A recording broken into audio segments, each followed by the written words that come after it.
Okay, well, it seems I'm live. Been a while. I'm Greg Farrar. I did these for quite a while in last year. Used to be almost every day, then every week and every 2 weeks, and I haven't done one for months now, mostly because COVID seems to be fading. Seems to have been fading.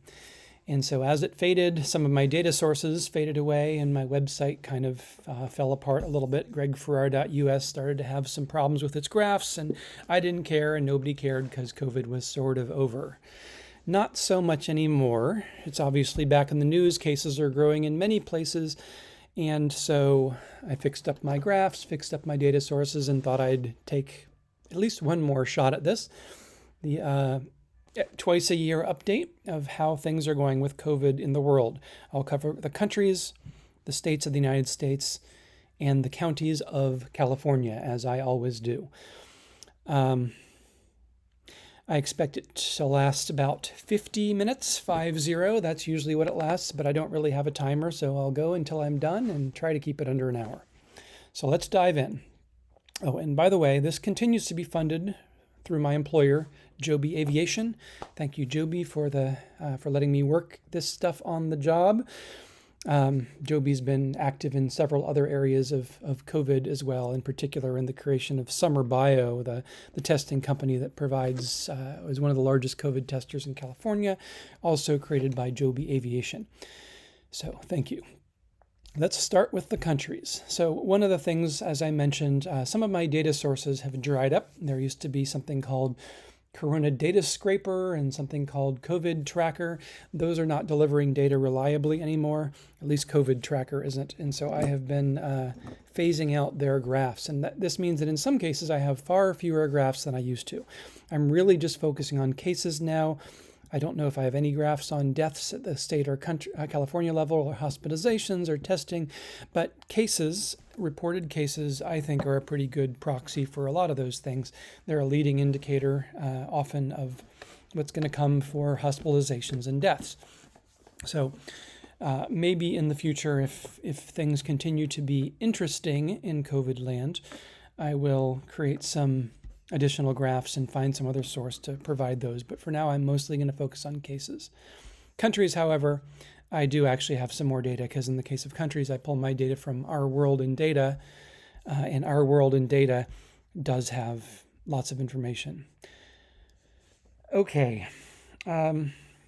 Worth noting maybe. So I have this metric called severity. First of all, refresher for those of you who haven't been here before, I focus on numbers adjusted by population, daily cases per million. That's the way we can compare countries. We can compare countries to states or states to counties. Generally 100 daily cases per million is a warm spot and 200 is a hot spot. And then from there, I derive this metric called severity. This is a combination of the daily cases per million and the growth ratio. So when DCPM is high, severity is high. When the growth ratio is high, when we're growing week over week, whatever the region is, severity is also high. If they're both high, severity is really high. Now we have the entire history of severity here, and numbers over 100 or 200 are generally pretty bad. You can see the scale here is actually at a record high for certain places. The Netherlands is just off the charts in terms of the history of this severity metric, at least among these top 20. So the Netherlands is pretty bad now. Now, if we had in this graph, do we have it? We do. Maybe I'll fix up these graphs in the futures. We have all countries, but it doesn't go back far enough to say, for instance, how bad was it in Qatar in January? Qatar in January. We can look at how bad it is there now. Whoops, because that has often been Bahrain, Qatar, or Qatar have been popular for the coronavirus, popular vacation spots for the coronavirus. And so these often show up. Where is it now? Oh, there it is. Yeah, in fact, you can see Bahrain still very much a player even now or in recent months. But recently doing much, much better. So 100 is kind of bad, 200 is quite bad. It's down to 30 now. Bahrain not seriously hit at the moment, but certainly was earlier. Compared to the United States. And by the way, you can see these graphs at gregfarrar.us. You can poke your way through them yourselves. Look at your favorite countries, states, or regions of California. I'm certainly not going to cover them all. I'm just going to kind of take a random tour through them, but certainly with a focus on the United States and on California. But in any case, here's the United States. We can't again see here how it was. In fact, I think I'm gonna move on from severity pretty quickly because lacking the history, it's really hard to see. Is this good? Is this bad? Well, this is relatively good compared to how it was in severity. But the United States is now up in the 100 to 200 range, which is slightly bad. But let's just move on to the two components. For in the case of, I'm going to scoot all the way down here to kind of the core of my analysis. Is always let's go to this one, the daily cases per million by region. Here again, we don't go far enough back. All right, I think I know why I'm not going too far back. It's because the web browsers start to choke when I go too far back, but it does mean we can't talk in historical context about how things are now versus how they were. Hopefully that'll be better in the States area. But again, I've been out of the saddle for a while here, and so some of these graphs may not be doing quite what I want. But let's at least look. We can see far enough back to see that back in February, and it was even worse in January, the United States was quite high in daily cases per million. 400 is high. 200, hot spot. 100, warm spot. And then it got better, and then it got a little worse, and then it got a lot better. Got down to about 36 daily cases per million. Since then, it's risen, and certainly this is not a trend we like to see, but it's nowhere near what it was. Will it go back to up to 400? Well, maybe. We'll have some hint of that in the upcoming growth graphs, which will show us which direction the growth rates are trending. But for now, we can say the United States is in pretty good shape. It's not even a warm spot overall, but it's certainly not back in the 30s where it used to be, and we'd really like to see it down in the teens. Of course, eventually we'd like to see it at 0, but probably it's never going to get there. I don't think we're ever going to run out of coronavirus cases. It'll just be a matter of how many people are immune, and then those who aren't will have a trickle of them. And if you've been watching the news, you know the Delta variant of coronavirus is the cause of this, the likely cause of this new wave. Waves just happen anyway, really ripples. In some sense, this entire experience has been the first wave. That's how I tend to think of it.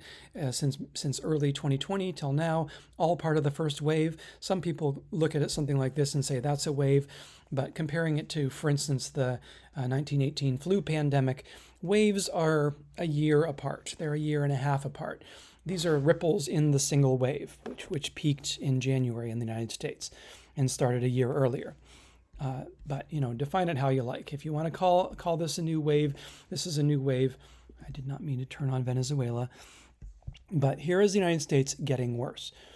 If we look at all the countries, Cyprus among all the countries is the worst of all. Again, this is not that bad. We sometimes see 1,000. We sometimes see 2,000. The very worst country in the whole world right now in daily cases per million is Cyprus. And though it's certainly rising, you can squint a little and say maybe this is starting to flatten out. Cyprus has got it bad, but not as bad as it's been in some places. Tunisia, the United Kingdom is an interesting case because they are unlocking now. The United Kingdom, like some places, is taking the attitude of we just want to all get this thing now. We want people who are going to be vaccinated, they won't get it. People who aren't vaccinated can choose whether they want to get it or not and take their chances with it. It has been predicted by somebody in the United States, maybe the Surgeon General said this, that we can expect, I think this is a bold prediction, I'm not necessarily making this prediction myself, but we can expect every unvaccinated person to get coronavirus. And eventually, over years, that's probably true. That's kind of how it works with the common cold, which is a coronavirus. And I suspect that this coronavirus will become a new strain, essentially, of the common cold. Everyone will get it. And for those who get it very young, it will be relatively harmless, and no one will get it when they're really old because everyone will have gotten it when they're really young and they'll be at least partially immune.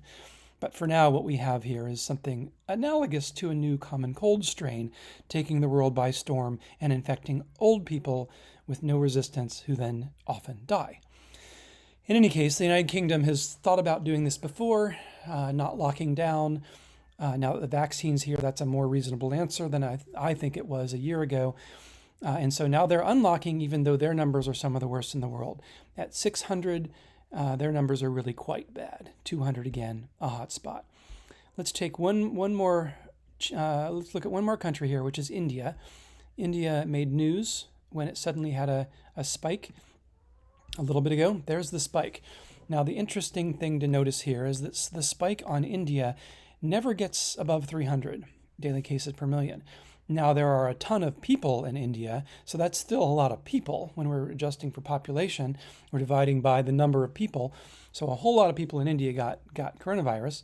But compared to, for instance, right now, the United Kingdom, or let's even the United States, I think, India never had it very bad. And now they're showing this perfect little bell curve, which now they've dropped away to 30 cases per million, which is a good low number.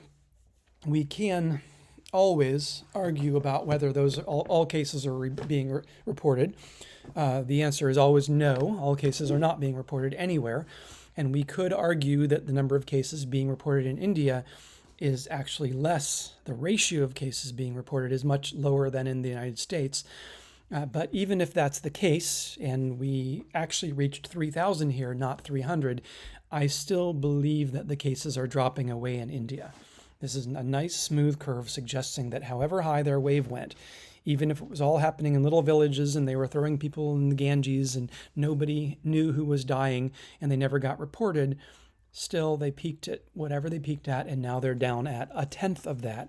And so India may have had it very bad in May, but now seems to be better.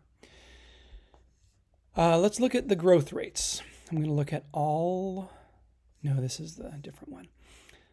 All the growth rates, all the countries. This is such a mess, hard to see. Actually, let's just look at the worst ones for a moment.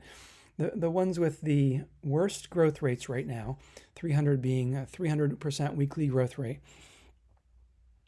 The Netherlands, I'm not sure why they're not in the news, but they've had a tremendous spike, 300% growth rate. Maybe getting better now, just a hint that it's getting better. Also, for instance, Libya peaked, seems to be getting better. Cyprus peaked, as we saw. Cyprus is very high. Do we see Cyprus? Anyway, Cyprus is very high, peaked, definitely getting better. Still growing 50% per week, which is high. Now, I'm going to zoom in a little. The fact that these are dropping doesn't mean the cases are dropping. Cases in the Netherlands are still growing 250%, 242% per week, which is a huge growth rate. But when this curve turns around, that's the first thing that happens. If there's one thing that I've focused on in this whole series, it's looking at this, the first derivative, and saying the growth rate graph and saying, okay, the growth rate peaks and the growth rate drops. Eventually the growth rate hits zero, the white horizontal line. When the growth rate hits zero, that's the actual peak in number of cases. Then we're having the same number of cases yesterday as today as tomorrow. That means growth rate zero. And then it typically continues into the negative, and we start to see this kind of shape on the total number of daily cases. So this is a good sign, but a growth rate of 240% is still huge. The Netherlands is in deep trouble, at least though they can see that it's trending downward. Unlike, for instance, Botswana, this is an example we don't like to see. This is a relatively high growth rate. 70% is really quite a high growth rate. But, and it's rising. This graph, the pink line, is rising, and so it's 70% and rising, and therefore we're not seeing that kind of descent in Botswana. Is going to continue to accelerate until this peaks. Now, if you squint, you might say, well, it's starting to peak right now. That would take another graph to show that, and I usually have not bothered to actually graph that one. But yeah, probably Botswana is heading towards a peak of growth, which will then lead to zero growth eventually following just the typical trajectory that you're seeing, for instance, here on Cyprus, which peaked at 170, is now down to 50% weekly growth. It'll go to zero, and then we'll start to see the cases day over day drop. And we can see an example of that in South Africa, for instance, which went up to 50% growth rate, quite a high growth rate. It peaked late June, dropped away, and now here it is at July 19th, showing a negative growth rate. It's crossed the zero line, and now the cases are starting to drop in South Africa. So how about, is that South Africa or Kuwait or both of them? Yeah, that's South Africa is in the same area. Kuwait almost looks the same color and really doesn't seem to have done as poorly. The United States is not in this top list. So as you read news about the Delta variant becoming the most prevalent variant in the United States, Delta has taken over, it's true, in percentage cases, but just because Delta is prevalent doesn't mean there are a lot of cases. If there were only 2 cases in the United States and both of them were Delta, well, Delta would have 100% prevalence and nobody would care because there are only 2 cases. We actually have a lot of cases in the United States, but not nearly as many as we have. Let's look at the United States growth rate now. If you look at the news now, you might say the United States is bad and getting worse. That's true, actually. I'm a little surprised by this. I think when we look at this was not the graph I expected to see here. When we look at the states, I think we're going to see a different breakdown. But this is terrible right now. The United States had this whole period of low growth, negative growth. Everything was great until around July 3rd, when we first started to say, here's I watch the New York Times numbers, and many of the graphs are derived from the New York Times numbers. I watch them every day, and I was looking at, 4,000 a day, 4,000 a day, 4,000 a day. Not too bad. And then I started to see them going up, and I said, it's coming back. That happened as some of the least vaccinated states, many in the South, many in the center South, have been taken by storm by the Delta variant. But again, they don't yet have a huge number of cases. They're just growing very fast. And so if they turn around, we'll never see a wave anything like January, even in Louisiana or Arkansas or Florida or Missouri. None of these will reach their previous peaks if they stop now. Right now they're growing, but not super high. We'll look at that in the states section. But this is exactly the kind of growth graph we don't want to see. On the bright side, it's only growing by 53% every week. That's a large number, but not the 300% or whatever we saw for the Netherlands. So it's not at the, let's just look at the whole, at all the countries again, just to see where is the United States. You see a few 300s, a few 200s, quite a lot of 100% growth rates. You got to go way down to about here before we get to the United States at a 50% growth rate. So the United States is one of the worst countries in the world. You can see there's a whole snarl that's around zero or negative. The United States is now one of the worst countries in the world, but again, that doesn't mean it's really bad. It just means that it has a high growth rate, and given a couple weeks to run with that growth rate, it's starting to develop some real cases, but it's not an emergency yet. It's not a disaster the way it was in January. But this is still the type of graph we don't want to see. If this graph continues, this is the growth graph, not the cases graph. Not only are we having more and more cases, but the cases are accelerating. The growth rate is accelerating. The growth rate is increasing as time goes by. And there's really no sense here that we're reaching a peak in growth rate. So if this goes up to 100%, 200%, 500%, we could be in the situation of the Netherlands. We'll see in the breakdown of the states how that's looking on a state-by-state basis, but the United States as a whole not looking good. This is everything we hate to see in terms of trend, the direction of the trend. The only saving grace is we don't have that many cases right now, so we still have some time to recover from this. And by the way, just to get on the soapbox for a minute, the way to recover from this is to get vaccinated. In the past, when I've been doing this series, we didn't have a vaccine. All we could do is lock ourselves in the basement or hold our breath for 6 months.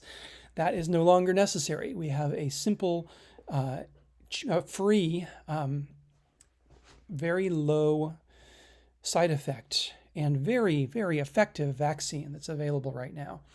And the experts say, I would say unanimously, that the benefits of it outweigh the risks.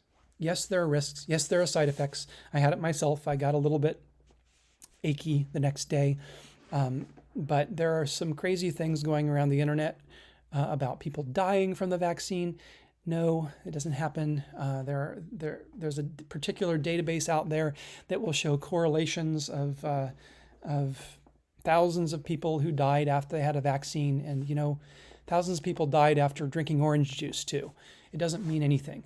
It's just because they happen to die after the vaccine. As far as we know, nobody's dying from this vaccine, or maybe a couple, maybe a handful from anaphylactic shock or from Epstein-Barr. There are a few serious side effects, but nothing compared to these serious side effects that happen when you get the virus. Even young people die from the virus, and essentially no one dies from the vaccine. So I am absolutely convinced that getting the vaccine is the right thing to do for nearly everyone. If you're immunocompromised, ask your doctor. Regardless, ask your doctor.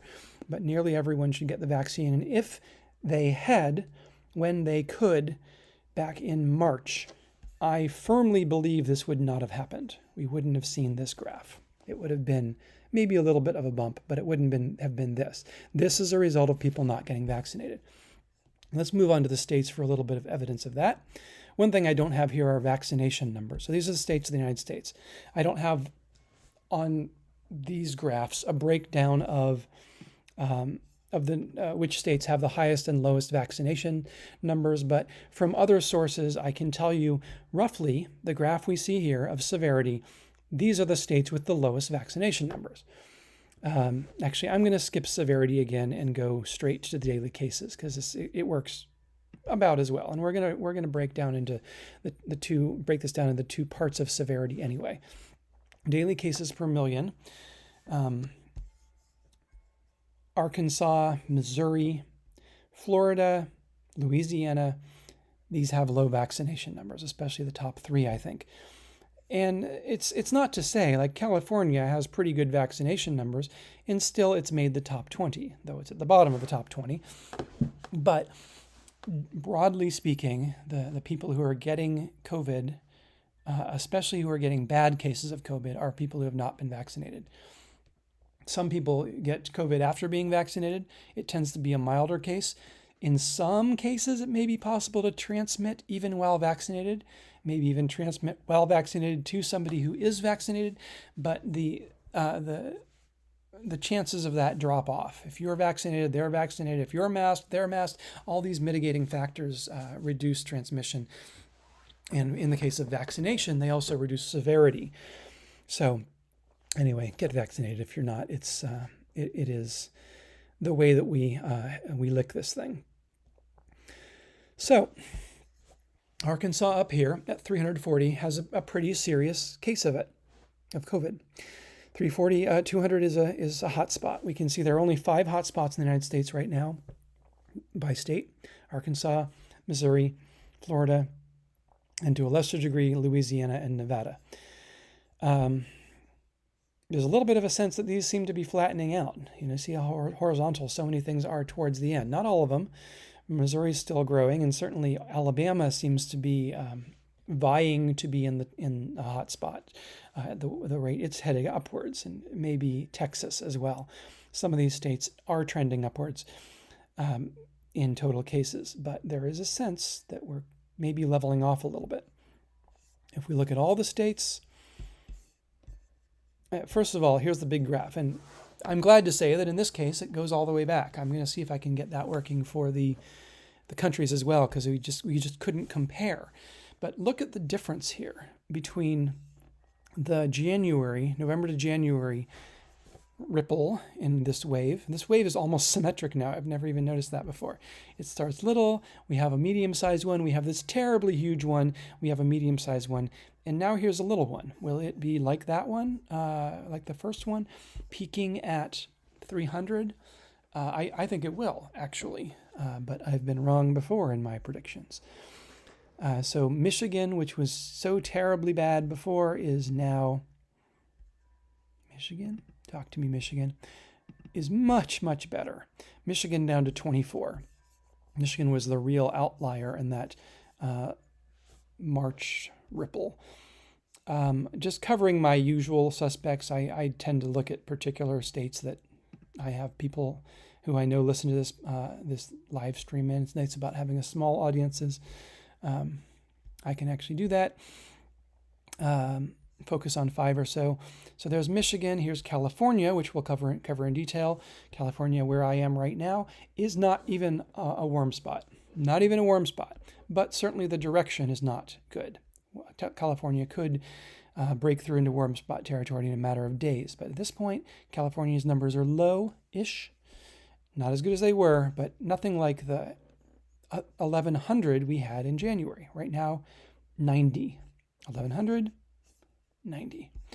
Let's look at Louisiana, which we've talked about. It is showing some real challenges right now. Louisiana has suddenly shot up into hotspot territory, 250.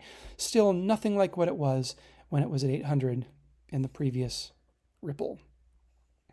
So here, Louisiana not looking good and still trending upwards. Look at Ohio. Ohio's looking very good, quite good, at 35. So far, really pretty much unaffected in this latest ripple. What am I missing? Texas, at least. Texas, and how can I forget Colorado? Texas is hit. It's right in the middle of the pack, really. It's a warm spot, but just barely. Texas doing okay, but headed upwards. And then finally, Colorado, where I spend some of my time. Colorado.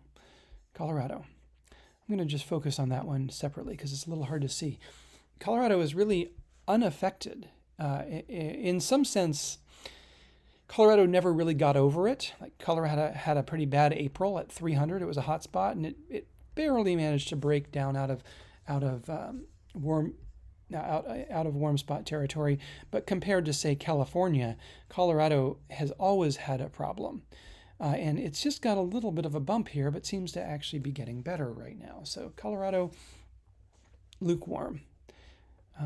On the cool side, Colorado's got it pretty good right now and does not have this typical trend of a sharp upward in the last 2 weeks. It did have a little one, but then it went right back down. Let's look at the growth. I'm going to go to the whole list again and just squint, first of all, at the big picture of growth rates. It's not all that interesting to look at historical growth rates, so I'm going to focus in on recent. So we had, after we got over January and maybe February, we had almost everything below zero for a while. Most states were below zero. Again, the horizontal line, the white line, is zero growth. For instance, here in early June, almost every single state was below zero. They were shrinking in cases, and that just kept going and kept going. We had a little bit of fun here with a few states that got a bit wilder, but they also got over it, and the general trend was just good. And that started to unwind a little bit in early July. Around early July, the average was maybe at zero. We had about half above and half growing and half shrinking, half above the line and half below the line in states. And so that was not as good as we had seen. But then things really started to get bad around July 12th, not very long ago, just a week and a half, a couple weeks ago, we started to see these trend lines rising. And by July 12th, almost all states had been rising. But look at this. If there's one thing you might want to take away from this, it is the recent trajectory of the growth rates by state.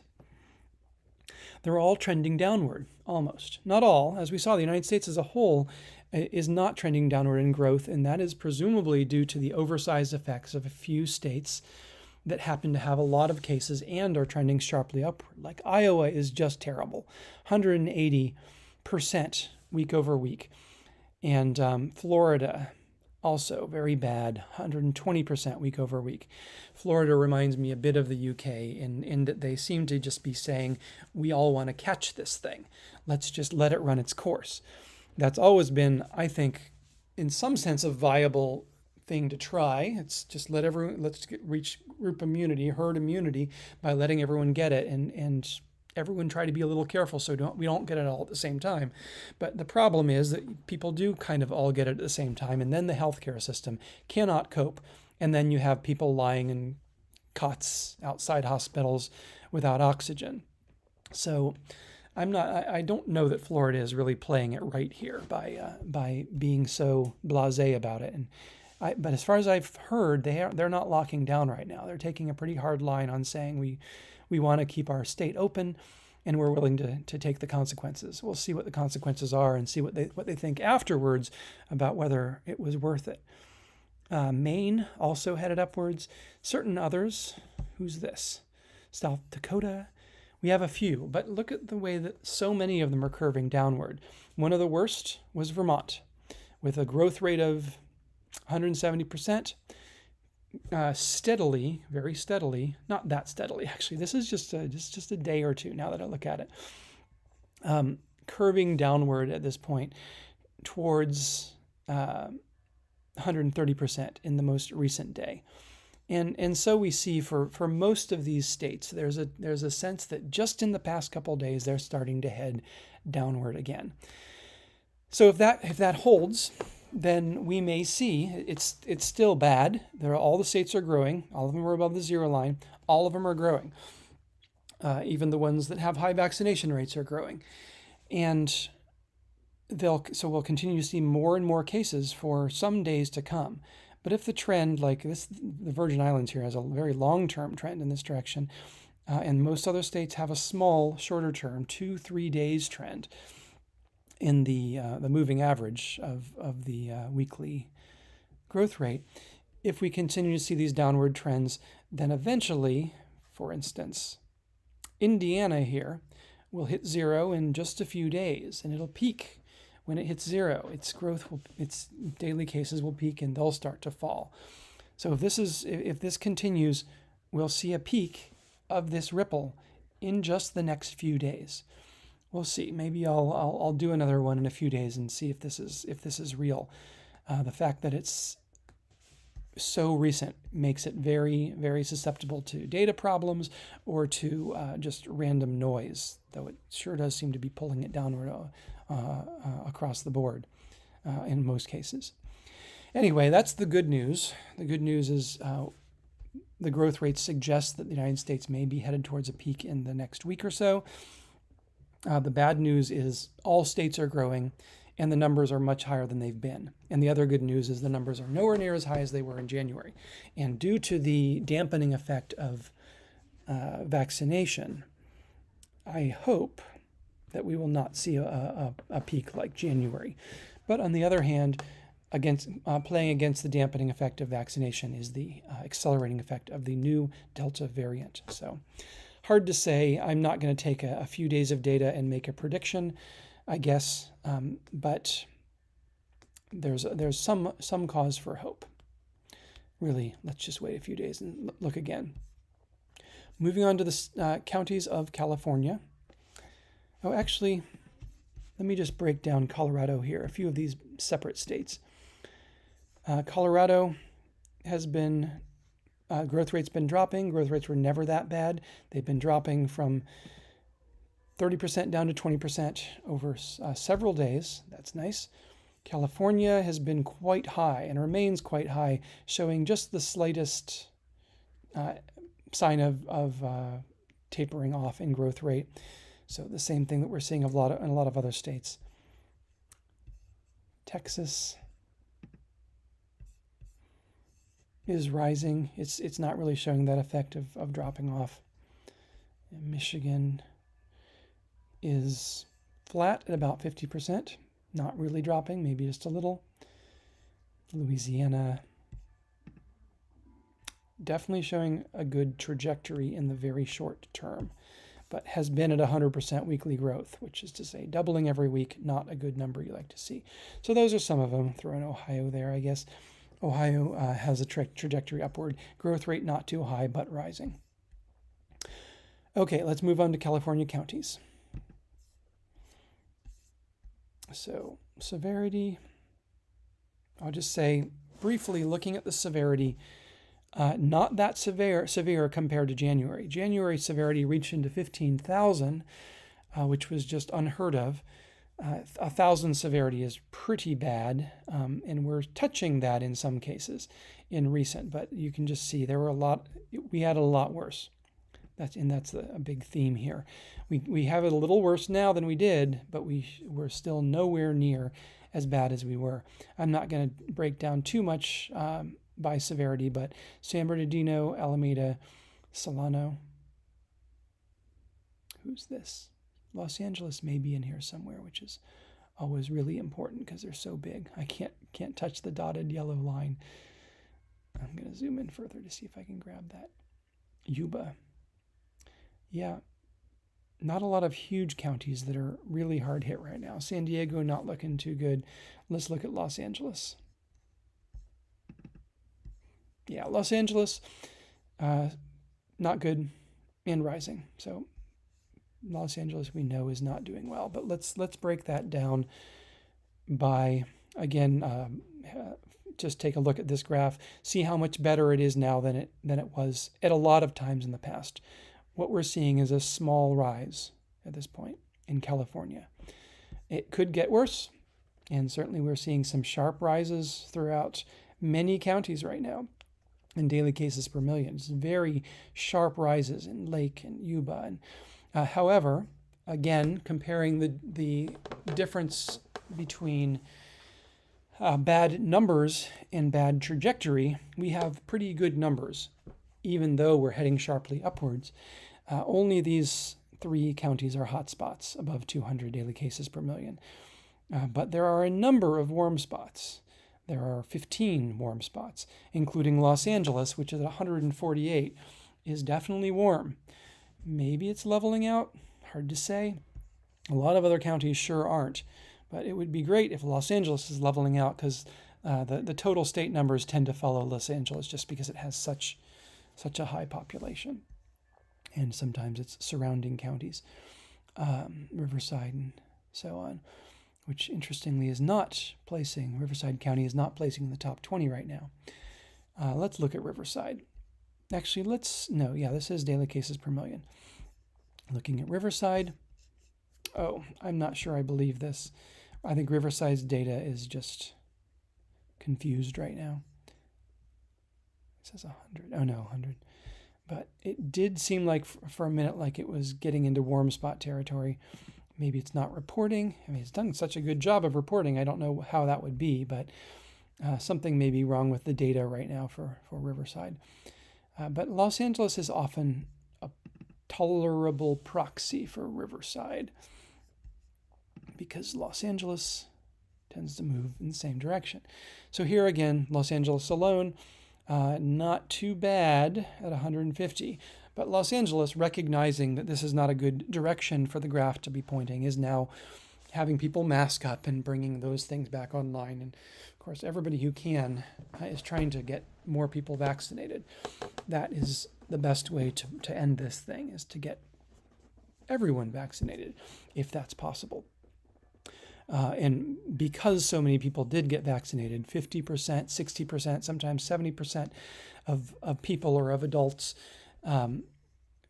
we're not likely to see this ever rise as high as that, I think, because of the vaccinations.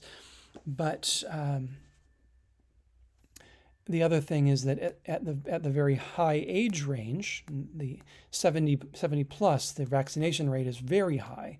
And those are the people who tend to die more often anyway. So even if we do get a lot of cases, even among vaccinated people. Since so many older people are vaccinated, we can expect the number of deaths and hospitalizations not to be as high relative to cases as they used to be, thanks to the vaccine.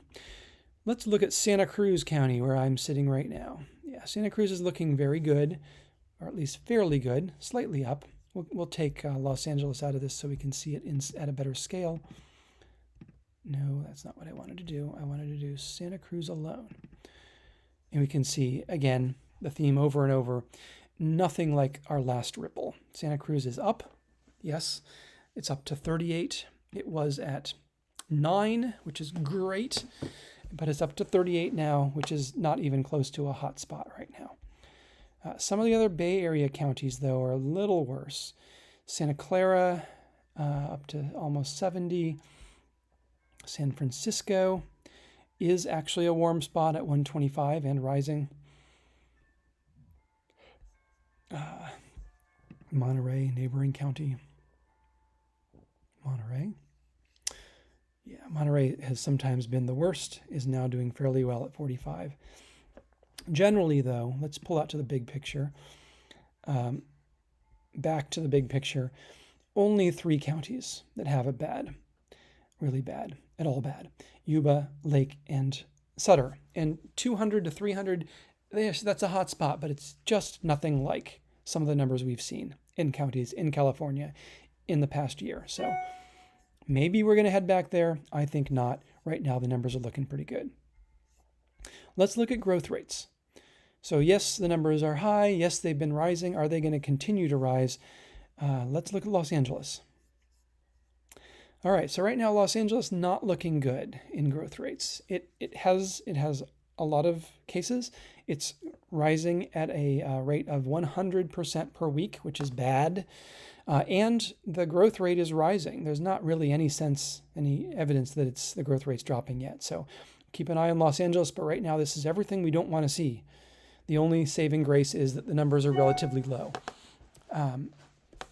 High growth rate, rising growth rate, relatively low numbers. That's bad overall for Los Angeles. Look at San Francisco. Maybe we're seeing just in the past few days. Let's zoom in a little bit. So going back to April, San Francisco might have leveled off in growth rate and might be dropping. It certainly has had a good day. If it heads back to 0 again, the cases will peak, and we'll see San Francisco's ripple be over. Santa Cruz, kind of similar, just the slightest hint that it might be getting better, but really not.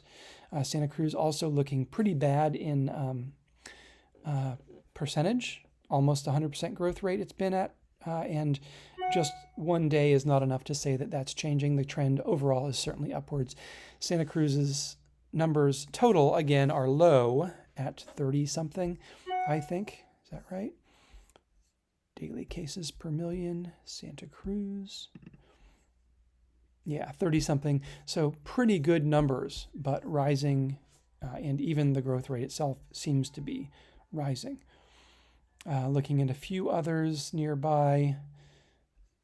Well, let's just look at who's got the worst growth rate right now. It's really actually hard to do anything useful with that. I will say that there are we can say a few counties. Tehama was really, really bad at 300% weekly growth, has now dropped to 250. It's still terrible. Kings just won't stop. I think there's a prison in Kings, and I think we just keep seeing prison outbreaks. Kings always in the news here. 240%. Terrible growth rate, rising rapidly. Orange, similar actually. Orange is big, and that's very problematic. That Orange also has a 250% growth rate, 230%, and rising rapidly. Let's see where Orange is in actual numbers. Okay, yeah, Orange is now a warm spot.